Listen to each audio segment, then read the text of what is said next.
Today, as part of our solemn duty to uplift and protect the welfare of our people, by ensuring that this 2026 budget will be a million light years away from the controversial 2025 General Appropriations Act, tagged as the most corrupt, the most scandalous, and the most anomalous budget the Philippines has ever had in years. Mr. President, my no vote is anchored on concrete audit findings, fiscal patterns, and policy distortions surrounding various financial assistance programs or ayudas. I may not be part of the bicameral conference committee, but I have faithfully participated in scrutinizing critical aspects of this budget. From the committee hearings, sinamahan natin ang napakasipag nating chairman of the Finance Committee, Senator Sherwin Gatchalian, hanggang sa isa lang na dito sa plenaryo ang committee report.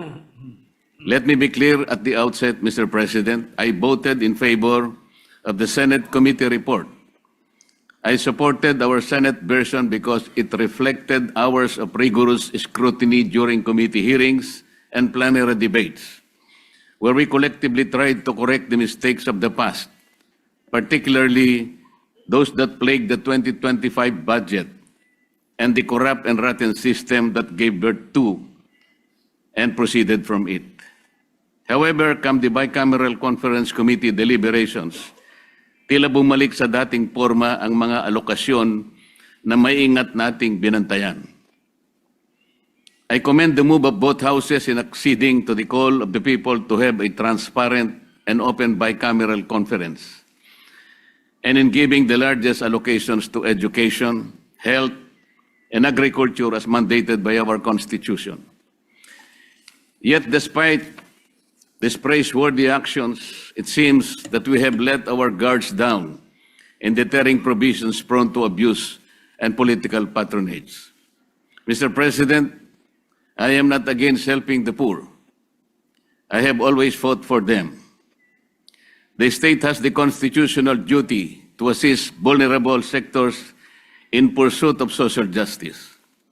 But after decades of pouring billions into short-term assistance, we cannot deny that the current system of socio-economic interventions is not lifting out our people from poverty. It is merely managing it, and poorly at that. From the start, I have repeatedly expressed my position on the proliferation of ayuda programs. No matter how noble our intentions are, Mr. President, the outcomes fall short of what we envision. After years of pouring billions into short-term assistance, the hard truth remains. The lives of our people are not improving. Worse, the number of Filipino families who consider themselves poor continue to rise. The data are unmistakable, Mr. President. The September 2025 Social Weather Station survey revealed that 50% or at least 14.2 million Filipino families consider themselves poor, 1% higher than the 49% previously recorded just 3 months earlier. In 2024, the annual average for self-rated poor families stood at 57%, while both 2023 and 2022, the average was 48%. Even more alarming, as of November 5, 2025, about 22% of Filipino families experience involuntary hunger, going hungry with nothing to eat, at least once in the past 3 months, the highest level recorded since 1998 outside the pandemic. Mr. President, these are not abstract statistics. These are lived realities. And they beg the question, if ayuda is working, why are more Filipinos continue to be hungry and poor today? AIX, MAIFIF, TUPAD, samutsari na ang naimbentong dagdag na listahan ng mga ayuda. Iba't ibang termino rin ang nagagamit. Ngunit patuloy lamang itong naabuso at nagagamit pampolitika. At hindi ito haka-haka lamang, Mr. President. Ang Commission on Audit na mismo ang nagsabi, noong 2024 COA audit report, binatikos ang 4.157 milyong AIX disbursements na inilabas kahit kulang ang mga dokumento. Ilang DSWD field officers din ang nag-ulat ng mababang utilization rates. Non-compliance sa payment schedules at weak validation ng mga beneficiaries, creating serious risks of overestimated targets and improperly screened recipients.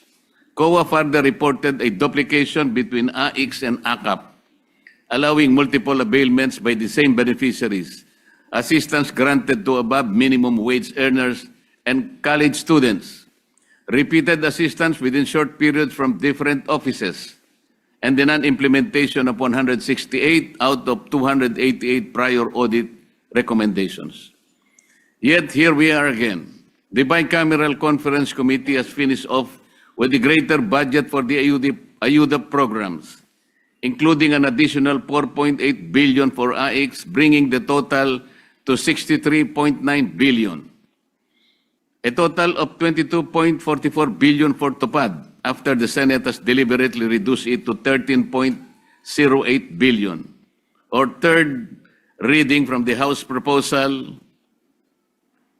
of 21.03 billion. The revival of MyFIF at 56.6 billion, despite the Senate's earlier attempt to shift to zero balance billing to curb politically mediated medical assistance and push genuine universal healthcare reform. And the insertion of 10 billion for the presidential assistance to farmers and fisherfolk, despite its deliberate removal under the Senate committee report. These four AYUDA reforms or programs alone, now totaling 147.9 billion, are just among the many other discretionary assistance programs. The same pattern emerges in the restoration of unprogrammed appropriations. After initial assurances that these standby funds would be scaled back, the Bicameral Committee reversed its course and restored unprogrammed appropriations to 243.4 billion, even higher than the House-approved level, as far above the Senate's reduced version of 174.55 billion. This is recklessness. Mr. President, when we place massive increases in AYUDA and standby funds side by side, a troubling picture emerges. We are expanding both the soft channels of political patronage and the fiscal backdoors that allow them to be financed, all while claiming to pursue reform and discipline. This is impunity. Mr. President, other countries show us that assistance can be productive and empowering. Vietnam, for example, focuses on livelihood-enabling support, such as boats and fuel subsidies for fisherfolk, rather than endless cash handouts that foster dependency. Yet in this bicameral report, we doubled down on unprogrammed funds and lump sum assistance instead of redirecting resources toward long-term solutions for food security, jobs, education, and healthcare systems. The Philippines can take it a notch higher by enhancing the implementation of our electricity lifeline rate. Senate Bill number 63, one of my priority bills, Mr. President, aims to exempt all households consuming 200 kilowatt hours of electricity or less. A median of about 1,750 pesos for 5.5 households will only cost the government an estimated 115 billion pesos per year. This provides for a more transparent and targeted assistance for qualified individuals. It should be pointed out that under the 2025 GAA alone, Mr. President, 194 billion worth of AYUDA was set up for the beneficiaries of PORPIS, MAIP, AIX, TUPAD, and ACAP. Senate Bill 63 can lead the way for the re-evaluation of these programs in the future and hopes for lesser reliance on these unviable interventions. After deliberate consideration and this submitted bicameral conference committee report on the disagreeing provisions on House Bill 458, it is with heavy heart that I cast my no vote, Mr. President. I hope that my good friend Senator Sherwin Gatchalian will find it in the goodness of his heart the reasons why I am objecting to this bicameral conference report. Masakit ang loob ko na mag-object dahil kasama niyo akong nagumpisa at nagsimula sa pagbusisi nitong 2026 budget. But I stand my ground for the conviction against the chance of possible abuses of the budget. Despite all the protective measures instilled in this budget, there is the ever-present danger of loopholes in the wordings that may be exploited. An uncomfortable reminder that safeguards on the paper do not always prevent abuse in practice. Matuto na tayo sa mga multo ng kahapon. Huwag na nating bigyan ng pagkakataon na maulit ang mga anomalyang hanggang ngayon ay hindi pa napapanagutan at nagdulot ng puot sa ating mga puso. Maraming salamat, Mr. President. George the Leader. At ako po'y nagpapasalamat sa liderato sa pagsusulong ng mga inisyatiba para sa mas malinaw at transparent na proseso ng budget ngayong taon. Taus-puso rin po ako nagpapasalamat na naipasa ang aking mga isinulong na karagdagang pondo sa NCIP, NCMF at Supreme Court para sa pagtatatag ng mga karagdagang Sharia courts na malinaw na nagpapakita ng malasakit ng Kongreso sa mga sektor na ito ng lipunan. Gayunpaman, malinaw naman po na ako po ay nasa minorya. Kaya kami po, kasama na po si Senator Marcoleta, ay bumoboto ng no sa ratifikasyon ng BICAM report para sa House Bill number 4058 o ang General Appropriation Bill.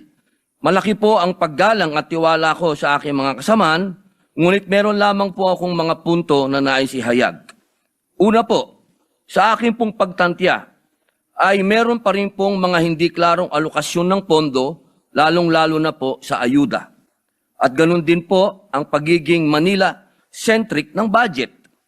Ngayon po, ang Mindanao ay nakakakuha lamang po ng 15% sa buong budget. Ikalawa, bagamat naipanalo po natin sa Senado ang kapakanan ng mga katutubo, ako po'y naniniwala na kulang pa rin ang pondo para sa sektor ng mga katutubong pamayanan na lagi pong pinagmumulan ng kaguluhan, ng rebelyon at terorismo. At panghuli, nitong nakaraang Pasko, Petsa 23, lumabas pong aligasyon na di umano'y nagkaroon ng insertion ang lahat ng mga senador sa 2025 National Expenditure Program. Ang isyong ito ay naging sentro ng malawakang talakayan at nagdulot ng kawalan ng tiwala ng publiko. Dapat po nating linawin na alinsunod sa ating konstitusyon, ang proseso ng budget ay nagsisimula sa executive. Ang paghahanda ng budget o ang National Expenditure Program, na kilala rin bilang President's Budget, ay kapangyarihan ng Pangulo na ipinagkaloob ng saligang batas. Ang tungkulin at kapangyarihan ng Kongreso na binubuo ng Kamara at Senado sa paggawa ng batas para sa budget ay nagsisimula lamang matapos isubmit ng Pangulo o ng Executive ang NEP sa Kongreso, kasunod ng kanyang State of the Nation Address. Malinaw po na pagdating sa NEP, wala po dapat pangingialam ang legislation, sapagkat ito ay pawang kapangyarihan ng sangay ng Executive. Hindi ko po lubos maunawaan kung paano pong naisama ang aking pangalan sa listahan ng mga diumonoy nagkaroon ng insertion sa pondo ng DPWH sa ilalim ng 2025 NEP o tinatawag ngayong Cabral's List. Ginoong Pangulo, napakasakit po nito sapagkat ako po sa panahon na yon ang presidente ng opposition party na sa kalagitnaan po ng kampanya at eleksyon ay nailagay po ang aking pangalan dito. Ito po'y napakasakit po para sa akin. Dagdag pa po rito, Nariyan pa po ang agam-agam na maaari muling maiuwi sa kategory ng for later release ang malaking bahagi ng budget. Partikular na ang amyendang ating ihain sa bulwagang ito. Halimbawa po, sa ilalim po ng 2025 General Appropriations Act, nagkaroon po ako ng iba't ibang amyenda para sana sa mga proyektong makatutulong sa mga tao at lahat po yun ay nag-umpisa na magmula pa po noong 2023. Sana po, hindi na po ito may FLR, pero ang balita po, yun daw pong mga hinog, kami po yun, yung oposisyon, yung mga hinog, ay ma-FLR uli. Kung ganito lang din po ang mangyayari, hindi ba't parang nasasayang lang ang paghihirap at pagsisikap natin sa deliberasyon? Ang FLR ay bahagi ng proseso, pero nagresulta ito ng pagkaantala sa agarang benepisyo para sa mga nangangailangan nating kababayan, lalong-lalo na po yung nag-umpisa ng mga proyekto. Ang deliberasyon at pag-aproba ng pambansang budget ay isang malaking responsibilidad ng legislation na hindi dapat pinababayaan. Huwag sana nating hayaan na ang reputasyon ng Senado at ng buong institusyon ng Kongreso ay masira dahil sa pagkakaroon ng mga aligasyon at kontrobersya. Kung ang mga ito ay hindi tutugunan at itatama, mababaliwala ang maraming buwan, mahahabang araw at gabi na ipinuyat at ginugol ni Senator Win Gatchalian upang busisiin ang budget ng bawat ahensya ng gobyerno. Nais ko din pong kunin ang pagkakataon na ito upang ipahayag ang aking mungkahi para sa 2027 budget upang maiwasan ng anumang iskandalo. Una, marahil ay napapanahon na upang makonsidera ang pag-amyenda ng ating saligang batas. Naway maisang alang-alang ng ating kasama, Senador Kiko Pangilinan bilang tagapangulo ng Committee on Constitutional Amendments and Revision of Codes, ang pag-update sa mga probisyon ng konstitusyon, lalo na po patungkol sa kapangyarihan ng legislation sa pag-amyenda ng budget. Baka maaring pag-aralan kung nararapat nating alisin ang kapangyarihan ng legislatura na mag-amyenda ng budget dahil nakita nating madali itong maabuso ng mga gahamang nasa pwesto o di kaya patibayin ang mga limitasyon sa kapangyarihang ito. Pangalawa, batid ko pong matagal na proseso ang pag-amyenda ng saligang batas dahil sa usapin ng voting jointly at voting separately. Kaya muli, isinusulong ko ang aking panukalang batas, ang Senate Bill 1299 o Mahiya Naman Kayo Act na naglalayong ganap ng alisin sa ekwasyon ang panghihimasok ng mga mambabatas sa pagtukoy, pagpopondo at pagpapatupad ng mga proyekto. Dahil po sa mga nabanggit na kadahilanan, ako po ay bumoto ng no sa House Bill number 4058. Hindi po ibig sabihin na baliwala lahat ang hirap ni Senator Gatchalian. Ako po'y saludo sa kanya. Ngunit, kailangan pong ibigay ko ang boto na ito para sa taong bayan. Maraming salamat po.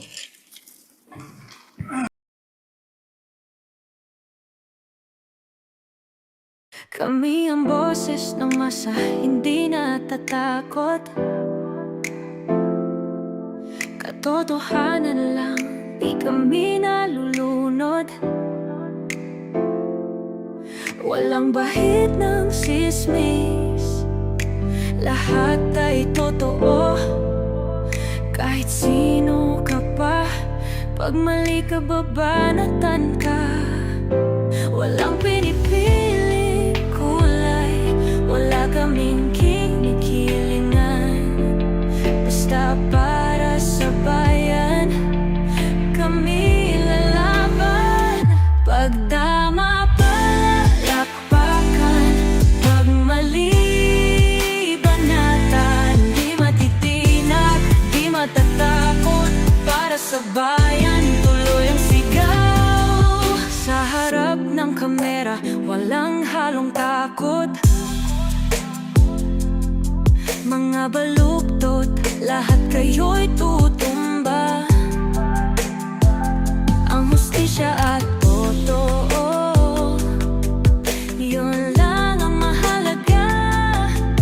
Kahit sinong harang, di kami matitinag. Walang pinipiling kulay, wala kaming kinikilingan. Basta para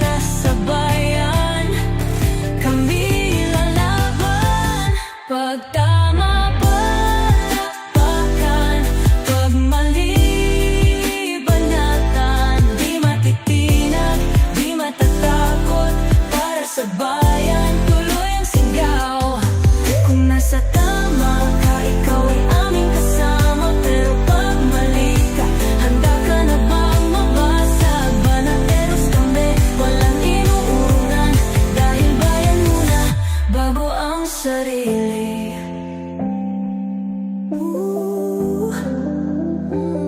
Bago ang sarili.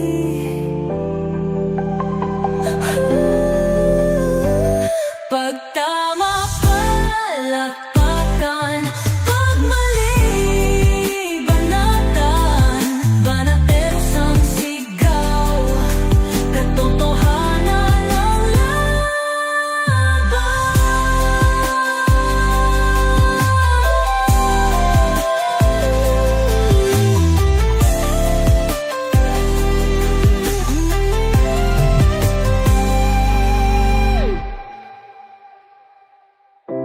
sa harap ng kamera,